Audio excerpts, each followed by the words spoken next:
Alors aujourd'hui, on a une couturière qui date des années 70 et qui est en chêne et qu'on va transformer en petits meubles très glamour qu'on pourra utiliser pour ranger ses bijoux ou bien pour ranger de la lingerie dans les tiroirs.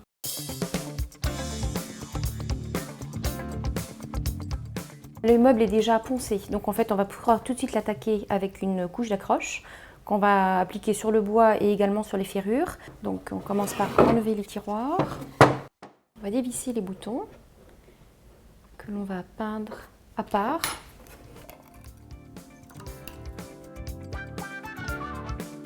Je peins bien partout, mais par contre je ne vais pas peindre ces parties-là parce que sinon ça peut provoquer des frottements et on ne pourra plus réinstaller les tiroirs par la suite. Je n'ai pas sous-couché tout le tiroir puisqu'on va le tapisser de papier japonais.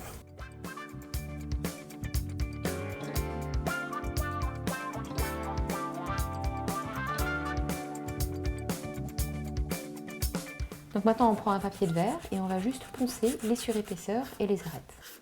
Donc là j'attaque la mise en teinte, j'ai choisi un gris perle.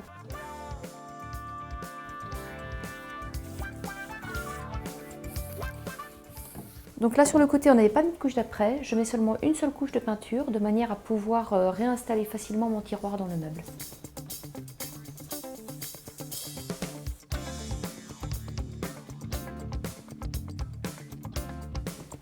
Donc ce que je voulais, c'était gainer l'intérieur de ce meuble avec du papier japonais. Celui-là pour le fond et cela pour les côtés. Pour ça, j'ai préparé des gabarits et je les collerai sur les côtés du meuble. Pour les grandes parties, j'ai dû faire 3 gabarits puisque comme j'ai des encoches, je ne peux pas faire un grand morceau. Alors j'ai numéroté tous mes gabarits parce que chaque petite partie a une taille différente. Donc je vais commencer par gainer le gabarit 1 et le gabarit 2. Il faut prendre les mesures du gabarit et rajouter 1 cm de chaque côté.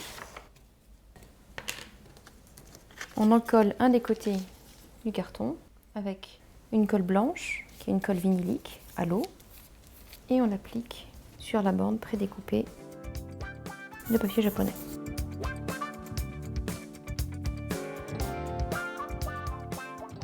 On rabat donc le papier japonais sur le carton. Cette technique s'appelle le rembordage. Pour les côtés, je ne remborde pas la 4e partie puisqu'elle est amenée à être recouverte par le fond, ce qui assure une parfaite finition.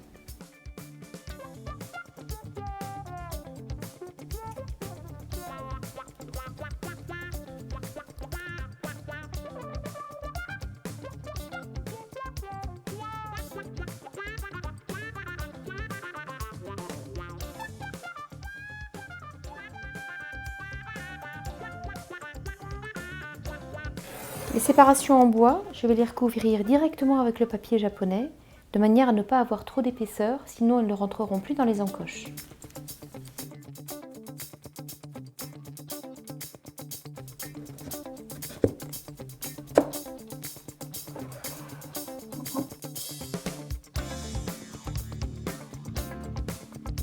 J'ai décidé de faire des décors sur les côtés du meuble. Donc j'ai dessiné les motifs que je voulais reporter sur un papier calque. Donc pour le report, je vais appliquer du pigment sur le motif que je veux reporter.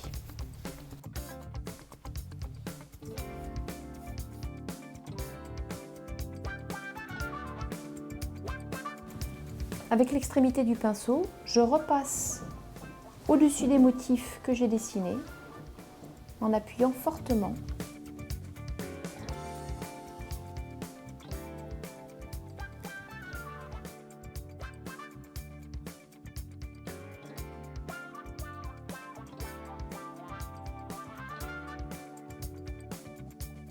Donc là, je vais appliquer les couches de vernis. J'ai choisi un vernis acrylique parce que la peinture est une peinture acrylique.